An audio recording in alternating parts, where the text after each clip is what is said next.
جب تمہیں کہیں سے کوئی امید نہیں رہتی تب وہ تمہیں تہجد کی لگن لگا دیتا ہے اور ایک نئی امید سے جوڑتا ہے، اور پھر تم جان جاتے ہو کہ جو درد دن کے اجالوں میں ختم نہیں ہوتا، رات کی تاریکیوں میں ختم ہو جاتا ہے، اور اللہ تمہاری برداشت کی طاقت کو نہیں آزماتا، وہ تمہاری ایمان کا امتحان لیتا ہے، اور انہیں کا لیتا ہے جن کو اپنا دوست بنانا چاہتا ہے۔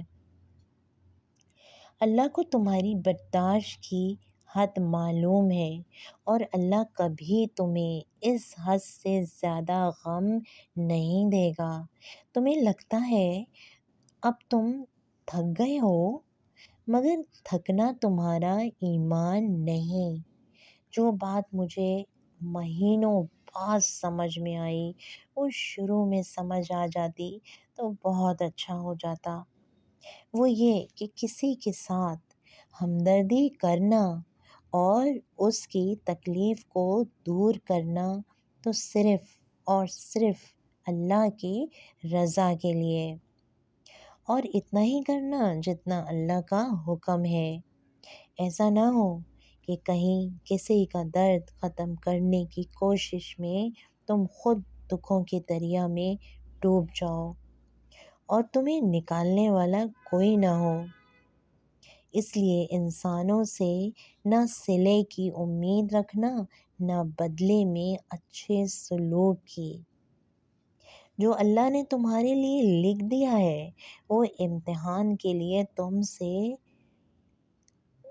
دور کیا جا سکتا ہے، لیکن کسی اور کو کبھی نہیں مل سکتا، اور جسے دعا میں مانگا جائے اسے نصیب بھی تم سے نہیں چھین سکتا۔ وہ ہر حال میں تم تک پہنچ کر رہے گا، بس تم اپنے رب پر یقین رکھو کہ وہ عطا کرے گا۔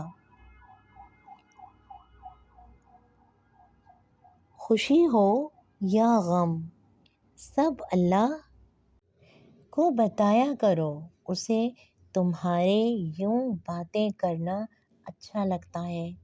جب تم شکوے شکایت کرتے ہو، غم بھری داستان سناتے ہو، رو پڑتے ہو، جب خوشی میں شکر کا سجدہ کرتے ہو اور اپنے سارے راز اللہ کو بتاتے ہو، اسے تمہارا ایسا کرنا بہت اچھا لگتا ہے۔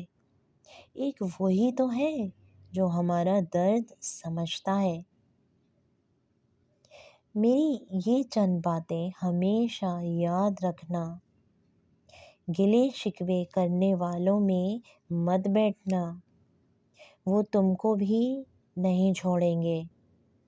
زندگی میں تم جو بھی چاہتے ہو وہ آسانی سے نہیں ملے گا۔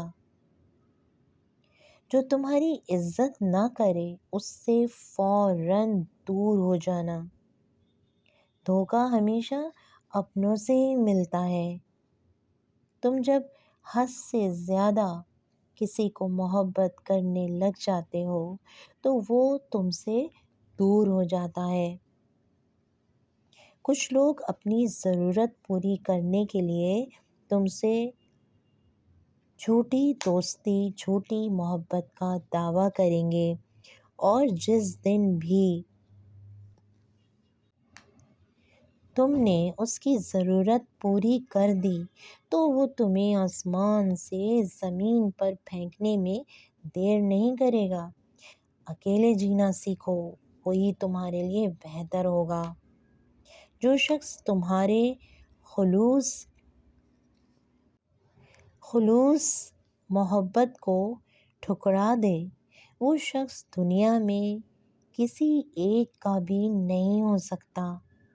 زیادہ محبت اور پرواہ کرنے والوں کے ہاتھ میں کچھ بھی نہیں آتا، نہ ہی ان کی قدر کی جاتی ہے۔ انہیں یہی دھوکہ رہتا ہے کہ میں جتنی اس کی قدر کرتی ہوں یا کرتا ہوں وہ بھی میری اتنی ہی قدر کرتا ہوگا، لیکن ایسا ہرگز نہیں ہوتا۔ یہ صرف تمہاری غلط فہمی ہوگی جو ایک دن ختم ہو جائے گی۔ حضرت علی سے کسی نے پوچھا، اگر کوئی اپنا ہمیں بھول جائے تو کیا کریں؟ حضرت علی نے فرمایا، کوئی اپنا ہو تو کبھی نہیں بھولتا، اور جو بھول جائے وہ کبھی اپنا نہیں ہوتا۔ تم جب بھی کسی کو اپنا دوست بناؤ تو یہ ضرور سمجھ لینا کہ وہ کیا سوچتا ہے تمہارے بارے میں، اور اگر تمہارے ساتھ وہ ایک پاکیزہ دوستی رکھنا چاہتا ہے تب ہی تم اس دوستی کو آگے بڑھانا، ورنہ خاموشی سے اس کے راستے سے ہٹ جانا، کیونکہ جو شروع میں ہی صرف پاکیزہ دوستی رکھنے کا بولتا ہے تو وہ مرتے دم تک یہی بولے گا۔ اس لیے بہتر یہی ہوگا کہ اس کو اپنی باتوں کی عادت نہ ڈالو۔ اور حقیقت تو یہ ہے کہ آج کل کی دنیا میں کوئی کسی کا دوست نہیں ہوتا، کوئی کسی کا بوجھ نہیں اٹھاتا۔ اگر کسی کو تم سے مطلب ہے تو ہی وہ تم سے بات کرے گا،